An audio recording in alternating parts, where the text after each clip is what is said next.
sekitar tahun 1968. Kemudian tahun 1921 mulai beraktivitas sebagai rumah sakit SD. Kemudian pada tahun 1995 berdasarkan SK dari Kemenkes, rumah sakit kita dianggap ditetapkan sebagai rumah sakit kelas C.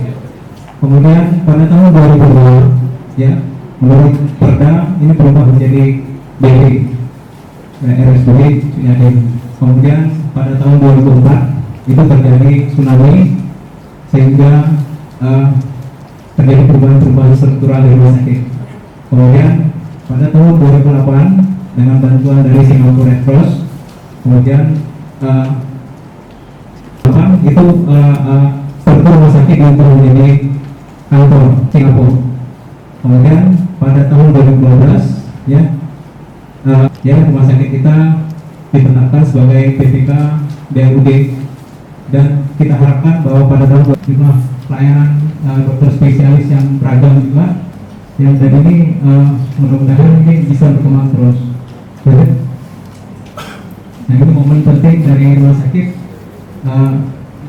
setelah direnovasi pada tahun 2010 dan secara tidak langsung sudah melaksanakan pendidikan, termasuk pendidikan dokter muda dari Fakultas Kedokteran Daya, kemudian S2 keperawatan juga ada, kemudian S1 dan akademik.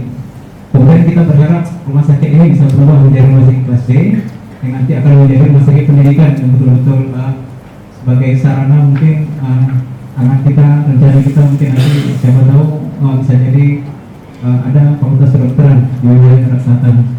Kemudian lanjutannya kita harus bisa terakreditasi versi 2012 yang ujungnya nanti bisa GCI internasional. Kemudian dan ini bisa menjadi benar-benar rumah sakit rujukan Barat Selatan di Aceh. Dan insya Allah kalau bisa ke depannya kita bisa jadi rumah sakit kelas A yang lebih jelas lagi statusnya. Oke?